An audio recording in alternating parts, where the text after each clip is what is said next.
ആരോഗ്യ പരിപാലന മേഖലയിൽ രാജ്യത്തിന് മാതൃകയായി കോഴിക്കോട് കോർപ്പറേഷൻ. കോർപ്പറേഷൻ പരിധിയിലുള്ള 24 ഹെൽത്ത് സെന്ററുകളിൽ 21 ഹെൽത്ത് സെന്ററുകളും നവീകരിച്ചു.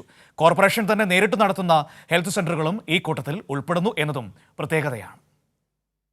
ആരോഗ്യ മേഖലയിൽ സമാനതകളില്ലാത്ത വികസന പദ്ധതികളാണ് കോഴിക്കോട് കോർപ്പറേഷൻ നടത്തിയത്. കോർപ്പറേഷൻ പരിധിയിൽ ആകെയുള്ള 24 ഹെൽത്ത് സെന്ററുകളിൽ 21 സെന്ററുകളും നവീകരിച്ചു.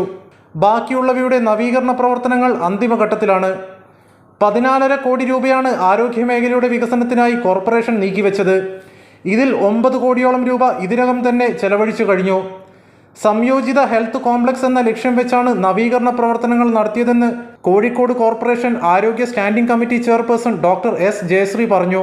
കോഴിക്കോട് നഗരത്തിൻ്റെ ഉള്ളിൽ 110 സ്ക്വയർ കിലോമീറ്റർ ആണ് ഇതിൻ്റെ വിസ്തൃതി എന്ന് പറയുന്നത്. അതിൽ 54ഓളം സെൻറ്റർ വരികയാണ്. എന്ന് വെച്ചാൽ എല്ലാ 2 കിലോമീറ്ററിലും ആളുകൾക്ക് ഈ സൗകര്യം ലഭ്യമാവുകയാണ്. അതിൽ ഒരു ഇൻ്റഗ്രേറ്റഡ് വേയിലാണ് ഇപ്പോൾ കോഴിക്കോട് കോർപ്പറേഷൻ്റെ പ്രവർത്തനങ്ങൾ നമ്മൾ കൊണ്ടുപോകും.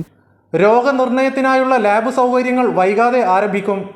കോഴിക്കോടിനെ വയോജന സൗഹൃദ നഗരമായി WHO പ്രഖ്യാപിച്ചതിൻ്റെ കാരണങ്ങളിലൊന്ന് ആരോഗ്യ മേഖലയിൽ വയോജനങ്ങൾക്ക് നൽകിയ സേവനങ്ങൾ കൂടി പരിഗണിച്ചാണ്.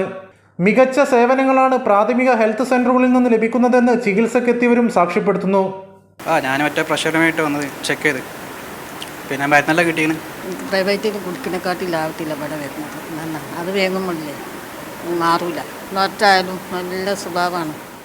സമാനതകളില്ലാത്ത വികസന പ്രവർത്തനങ്ങളാണ് ആരോഗ്യ മേഖലയിൽ കോഴിക്കോട് കോർപ്പറേഷൻ നടപ്പാക്കുന്നത്.